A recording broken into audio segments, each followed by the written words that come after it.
အဲ့ဒီဟာတွေပေါ့ပြုတ်ဟိုဒီခန်းစားချက်တွေ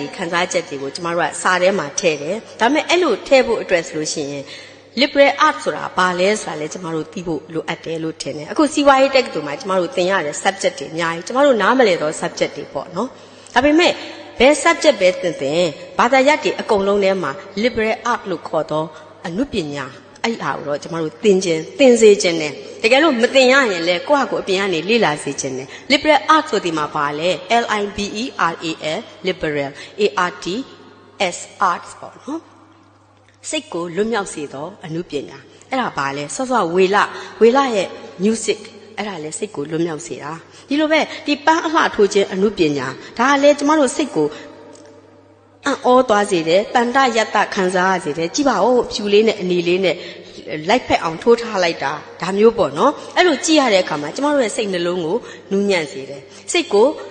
လွတ်မြောက်အောင်လုပ်ပေးတာဒေါသဖြစ်နေတဲ့စိတ်ကိုနူးညံ့အောင်တိမ်ငယ်နေတဲ့စိတ်ကိုတက်ကြွအောင်အဲ့လိုလုပ်ပေးနိုင်တဲ့အနုပညာမှန်တယ်မြကျမတို့အတွက်လိုအပ်တယ်အဲ့တော့အဲ့ဒီအနုပညာတွေထဲမှာဂီတပါတယ်အကပါတယ်ပြီးတော့ဒီပန်းဆိုင်ခြင်းအနုပညာအဲ့ဒါတွေပါတယ်ပြီးတော့အရေးကြီးဆုံးက literature လို့ခေါ်တဲ့ယတ္တစာပေပါတယ်နော်အဲ့တော့အဲ့ဒီယတ္တစာပေအကြောင်းကျမကပြောချင်လို့ဒါလေးကိုဆရာမင်းသူဝင်ရဲ့အချစ်နဲ့စလိုက်တာဖြစ်ပါတယ်အဲ့ယတ္တစာပေကိုကျမတို့မဖတ်လို့မဖြစ်ဘူးဖတ်ရမယ်ဘာသာရပ်ကိုဖတ်တာလဲတစ်ပိုင်းဘာသာရပ်ကတော့ဖတ်ရမှာပဲဆောင်းဝဲအောင်ကျင်ဖတ်ရမယ်လေကျောင်းသားတယောက်တည်းတာဝန်သည်ဆောင်းဝဲအောင်မွားလဲနံပါတ်1ကိုအဲ့တော့ဒါမဲ့အဲ့ထဲမှာဆောင်းဝဲအောင်မွားစာဖတ်ရင်းကလေတပြိုင်တည်းမှာဆောင်းဝဲနဲ့တိတ်မဆိုင်လှတော့တကယ်တော့တိတ်မဆိုင်ဘူးလို့သာပြောတာအနည်းငယ်တော့ဆိုင်နေအဲ့ဒီပြင်ပစာတွေကျမတို့ဖတ်ဖို့လိုတယ်အဓိကကတော့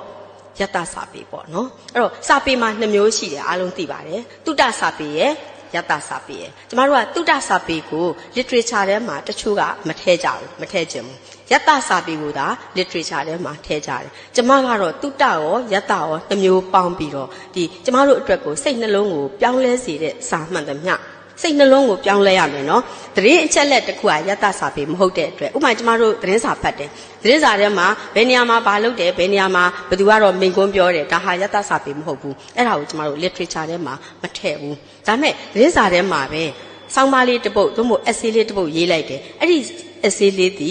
စစ်ပေးရှောင်ပြည်သူတွေအကြောင်းရေးတယ်စစ်ပေးရှောင်မိန်းကလေးတယောက်အကြောင်းရေးတယ်အဲ့ဒီကနေကျမတို့ရဲ့နှလုံးသားစီကိုစိတ်ဝင်သွားတယ်ဆိုရင်ဒီဟာကယတ္တစာပေပဲအဲ့တော့သတင်းစာထဲမှာပါပေမဲ့ဒါကကျမတို့အတွက်ယတ္တစာပေဆိုတော့ယတ္တစာပေဆိုဒီမှာဖတ်သူကိုစိတ်နှလုံးကိုတင်းကျုံဆွဲပြီးတော့ကျမတို့အုံနောက်ကိုပြန်ဆင်ခြင်ခိုင်းတာဒါဟာမှန်သလားမှားသလားဒါရှိသင့်သလားမရှိသင့်ဘူးလားဒါမရှိအောင်ငါတို့ဘယ်လိုလုပ်ရမလဲဒါဆက်ရှိအောင်ဘာလုပ်ရမလဲအဲ့လိုအတွေးတွေပွားစေတဲ့စာမျိုးအဲ့တော့အဲ့ဒါကို literature လို့ခေါ်တာပေါ့နော်